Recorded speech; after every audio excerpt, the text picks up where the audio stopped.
In the last episode, we witnessed the coming of a new type of Tokugawa shogun, one which was not overburdened with the responsibility of structuring the new bakufu, but instead could remain stationary in its security. This was that of Tokugawa Ieyatsuna, and although his time as shogun would perhaps be far less important and influential than that of his forefathers, he still was to play a key role in the aftermath of the Great Fire of Meireki, as through his leadership, Edo would be rebuilt and transformed, resembling much of the modern city of Tokyo we know today. Yet now, we will move beyond Ieyatsuna to the rule of his brother and successor, Tokugawa Tsunayoshi, whom under him, Japan would experience one of the most significant disturbances throughout the entire Edo period, eventually resulting in a true cultural phenomenon, the Akko incident, the revenge of the 47 Ronin.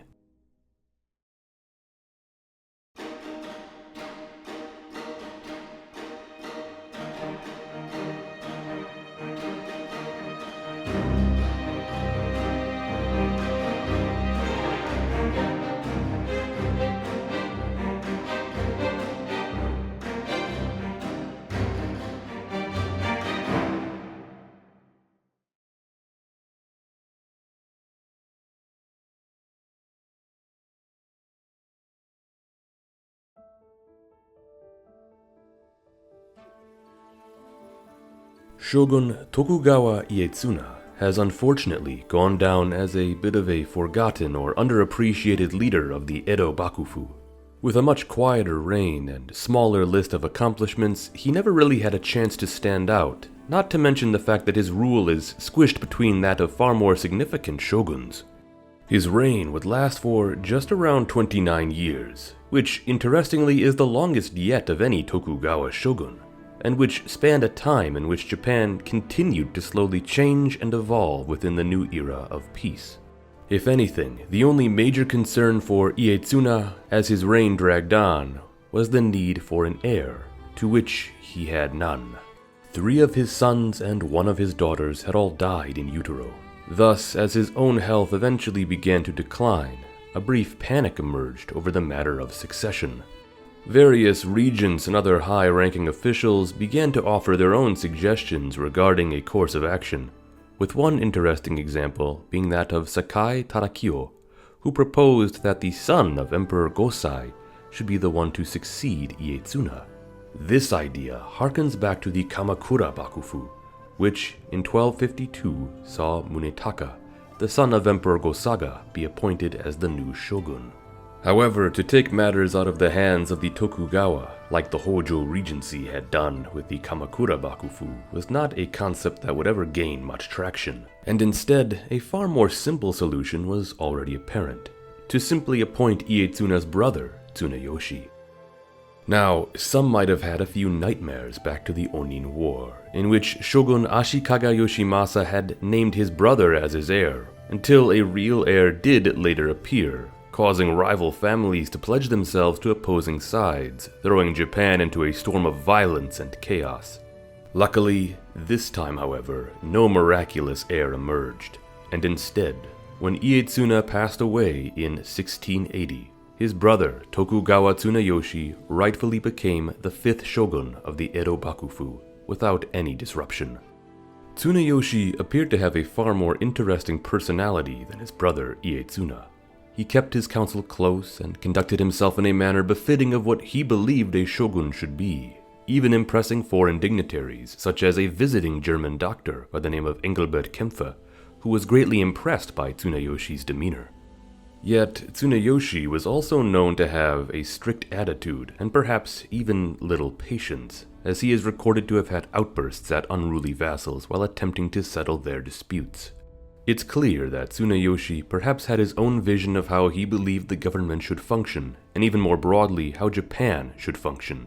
At a time when the most pressing matter for the Bakufu was settling petty squabbles throughout the domains and keeping order among the shifting warrior class, Tsunayoshi adopted a mindset that he should come down hard on unruly daimyo, cutting them no slack. And through his stern judgment, he was recorded to have confiscated up to 1.4 million koku worth of land during his reign. However, He also had another vision for Japanese society, one which would lead to perhaps one of the strangest yet most interesting series of laws the shogunate would ever adopt. These being the Shorui Awarimi no Rei, or law prohibiting cruelty to animals or living things. As the story goes, and this is perhaps just a story and nothing more, but nevertheless, it is said that when Tsuneyoshi's only son died in infancy, a Buddhist priest suggested that since Tsuneyoshi was born in the year of the dog, he must have committed some great offense against dogs in a previous life in order for his son to suffer such a fate. This prompted Tsuneyoshi to embark on a wide campaign of issuing various laws aimed at protecting not only the lives of dogs, but soon enough many other living things. Some have estimated that the count of laws issued as part of this movement numbered as high as 135, extending to dogs, cats, birds, other animals, insects, and even orphan children. It was now law that people needed to treat all living creatures kindly, even down to the tiniest bug. And if anyone was caught doing so much as swatting a fly, they could face punishment as severe as execution.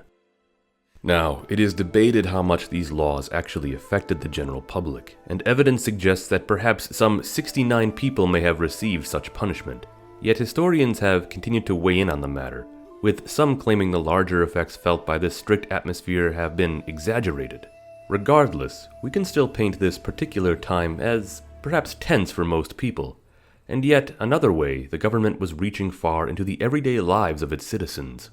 And many have come to paint these laws in a manner that shows growing contempt against the Bakufu, a building rage that would eventually pop with an event that would come to be heard about nationwide. One which can be seen as an organized act of defiance against the Bakufu, and one which would go down in legend. This was the Ako incident, an act of revenge carried out by a certain 47 Ronin. Now, although the incident itself occurred in January of 1703, the real cause of this ordeal actually began over a year earlier, in the spring of 1701. It was here, Lord Asano Naganori, within the shogunal palace in Edo, drew his short sword and attacked Kira Yoshinaka, slashing him across his face and shoulder, but failing to kill him. Naganori was quickly detained and explained that he held a personal grudge against Yoshinaka, one which no doubt had been festering for some time. Yoshinaka was a master of ceremonies and had been ordered to instruct Naganori and others on reception etiquette for the annual reception of imperial messengers in Edo. Something about Yoshinaka's demeanor and attitude towards Naganori must have insulted him, and feeling he could take no more of it, drew his blade in a fit of rage. Had Naganori waited to attack Yoshinaka at a different place or time, the whole incident might have gone far differently. But being that they were within Edo Castle, the matter was viewed as severe as it could possibly be. Naganori calmly stated that he had no ill intention against the shogun or Bakufu itself, and that his only regret was that he was not successful in killing Yoshinaka as he had intended. Regardless, after an all too swift investigation, Naganori was viewed as the main perpetrator.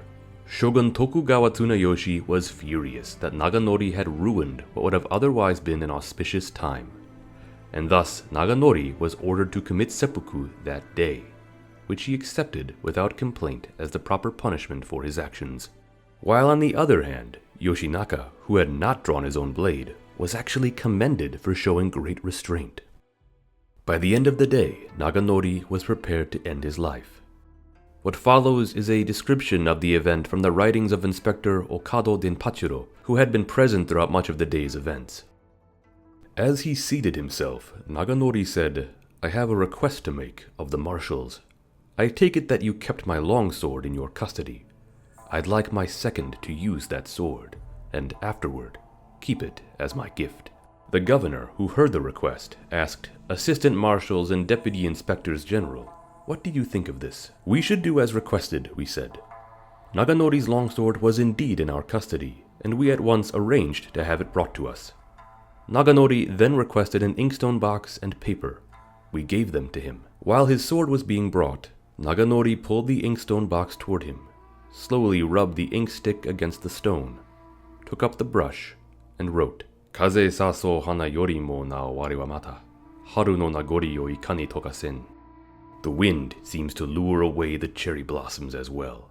But how shall I deal with what remains of spring? With this, Asano Naganori went on to commit his ritual of seppuku. Now, although his own personal punishment had been carried out, unfortunately, a wider punishment would still be sought after. The shogunate moved to confiscate Ako domain from the Asano family, and bar Naganori's brother from succeeding him as the clan's head. They were intent on snuffing out Naganori's family and domain for his actions. This not only impacted members of the Asano family, but more broadly, hundreds of samurai, ashigaru, and other servants who would now be left without employment. Obviously, outrage arose within Ako domain, as the many individuals under the Asano contemplated what to do. It was not long before shogunate forces were upon them in aims of confiscating the land. Thus the Asano retainers debated over several paths of how they could respond. One option was certainly just to peacefully surrender the castle and domain and go without trouble. Yet others felt it would be more noble to stand their ground, resist the bakufu, and fight to the death. Some simply felt they should all demonstrate their defiance by committing seppuku en masse. And then of course there were others who felt that, if nothing else, that revenge should be sought against Kira Yoshinaka in aims of avenging their lord. In the end, the domain would be surrendered peacefully to the bakufu, but secretly with the intent that many were still going to seek vengeance on their own. What emerged was a league of both former Asano samurai and ashigaru, largely led by Oishi Yoshio, also known as Kuranosuke. These men went into hiding, drifting into their new lives, searching for other forms of employment. Yet the plot continued, as plans were made to eventually make a coordinated strike against Yoshinaka. At its peak, the group numbered as high as perhaps 120 individuals, yet in time, the number was slowly whittled down to 47. Finally, in early 1703, after months of meticulous plotting, they converged on Kira Yoshinaka's residence in Edo. Armed with spears, swords, and bows, they assaulted the compound from multiple directions, taking any guards completely by surprise. On the top of a pike, they attached a declaration stating that their actions were righteous and inevitable in the name of their deceased lord. A panic arose throughout the corridors, and those inside tried to figure out what was happening, only to then be caught by the attackers. The garrison of Kira defenders would soon catch on and put up a brave fight as they clashed beneath the moonlight. Yet they were ultimately unprepared for the tenacity of the Asano assault. Yoshinaka would eventually attempt to flee, yet he would not make it far before he was found. It is believed he may have been recognized due to the scar he still carried on his forehead where Naganori had struck him, and thus he was quickly decapitated, with his head being placed atop a spear. With their mission complete, the attackers left the premises. They brought the head of Yoshinaka to the grave of their lord, Asano Naganori, at Sengakuji Temple and displayed it. They showed their lord that revenge had been accomplished, and that their loyalty transcended his death. Following this, they formally surrendered themselves to the bakufu to await whatever punishment would be doled out. It was here the bakufu looked at the entire matter with new eyes. Perhaps they were too hasty in their original deliberation, and perhaps Yoshinaka was somewhat to blame for the attack he suffered from Naganori back in 1701. And it certainly can be said that these brave warriors had carried out their actions with the noblest and loyalist of intentions. In the end, Shogun Tokugawa Tsunayoshi decided that, although these men should be punished, that they should be allowed to commit seppuku rather than being executed. Thus they were given what can be seen as an honorable way to die, keeping their dignity intact. 46 of the original 47 Ronin would end up committing seppuku, with their remains being buried next to their lord at Sengakuji. The story of the 47th Ronin, Terasaka Kichiemon, is a bit more of a mystery. Although he signed his name as part of the declaration against Kira Yoshinaka, he seemed to have disappeared on the night of the attack. It's unclear if he was even part of the attack at all. Yet theorists have speculated that he may have left the group following their successful killing of Yoshinaka, due to the fact that his own status was lower than that of his comrades, being actually an ashigaru. This may have been done so that the 46 Ronin who turned themselves into the authorities may be seen less harshly by not only the bakufu, but also the general populace, if it was clear that they were all duty-bound samurai and not lower-ranking fighters. Yet, this is only an idea. News of the entire incident almost immediately spread throughout the country, and the story was very quickly adapted into many plays and other dramas that the government tried tirelessly to ban, the most famous of which, and one that is still very popular today, known as Chushingura, the treasury of the loyal retainers. Besides this, in the aftermath of what would be remembered as the Ako incident, the sons of the 47 would either be pardoned or allowed to take up Buddhist vows, and later, Asano Naganori's brother would even be released and allowed to re-establish himself, albeit with a far reduced stipend. As for the Kira, Yoshinaka's adopted son, who was present during the night of the attack, was stripped of his land holdings due to the fact that he fled rather than fight to the death to protect his father. He would die several years later from wounds he suffered that night. As for Yoshinaka's actual son, he had been adopted into the Uesugi, but ended up retiring early.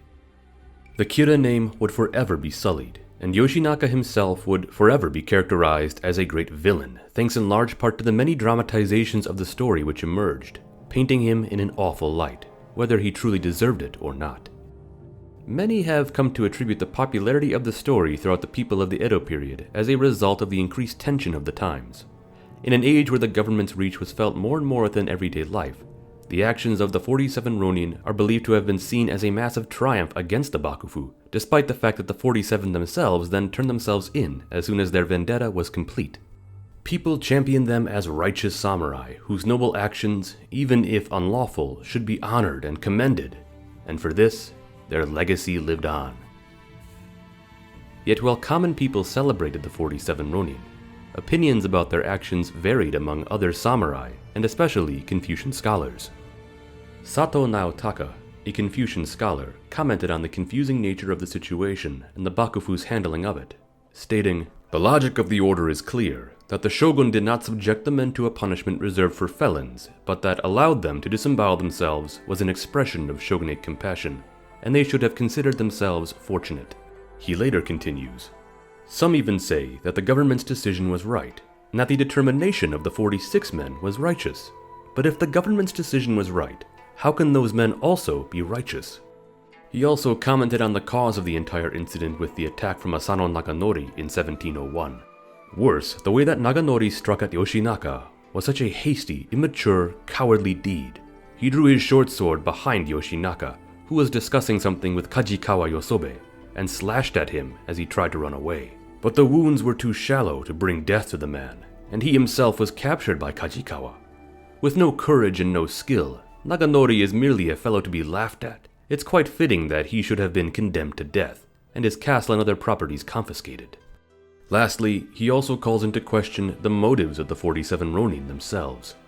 Still, if after they carried out their killing single-mindedly, preoccupied as they were with the thought of their deceased lord's fury, if after that they had reflected on the crime of having gone against the shogunate's will and committed suicide at Sengaku Temple, while they wouldn't have acted in accordance with the law, they would have at least deserved our pity.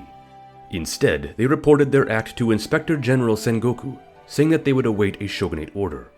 Also, in the letter they provided, they said that they respected shogunate authority, and to Sengoku himself, the first thing they said was that they respected shogunate authority. What could these things have meant other than a scheme to win praise, escape death, and gain employment? What they did was not what those prepared to die would do. The same sentiment can even be found in the now famous Hagakure written by Yamamoto Tsunetomo, as he too criticizes the actions of the 47 Ronin by stating, "Now when Lord Asano led his night attack on the mansion of Lord Kira, it was a mistake for him not to commit seppuku immediately at Sengakuji Temple. He also delayed for a very long time in taking his revenge for his lord's death. If in the meantime Lord Kira had died of illness, it would have been a matter of the deepest regret." But while more philosophical minds such as these debated the entire matter on various levels, simpler samurai offered their own thoughts as well, as one anonymous samurai wrote, "Though I don't understand logic and other profundities that come from learning, if you look at it from the standpoint of the normal resolve of a samurai today, there isn't much you can't understand about it. About what happened to Asano and because of his actions, people argue it was a quarrel. No, it wasn't. It was a vendetta. No, it wasn't. But aside from such arguments, for a samurai to avenge his lord is quite natural. A samurai who can't is a coward. He later continues, "I would kill someone who's the enemy of my master or father any time. I wouldn't even bother being cautious and wear body protection or carry shooting equipment. I can't speak for townsfolk, but why is it that unmistakable samurai are dithering so? If they really thought that avenging one's master or father was such a big deal, what's the point of working for their masters as they do? All this strikes me as funny." Beyond the incident itself, what is truly fascinating about the entire ordeal was how it was perceived. In an age when samurai were becoming bureaucrats and losing their warrior identity, the reaction to such a violent incident is certainly telling of how much Japanese society, and in particular the warrior class, had changed over the prior century. Coming far from the brutal killers and opportunists of ages past, to now simply questioning the nature and conduct of a revenge plot. There is perhaps no more defining moment during the Edo period which shows how much this era of peace had changed the samurai. As for Tokugawa Tsunayoshi, his handling of the matter is often viewed with respect to this day, yet we may judge his ruling as maybe even uncharacteristic for him. As someone who has been characterized for making quick if not rash decisions, often driven by emotions, his logical handling of the 46 Ronin who turned themselves into authorities is perhaps unique. He didn't write them off right away as criminals deserving execution or even torture, but instead allowed them to die with dignity. And although his decision may not seem as significant as the decisions made by plenty of the other great Tokugawa shoguns throughout the duration of the Edo period, it still is one that carries with it an incredible lasting impact.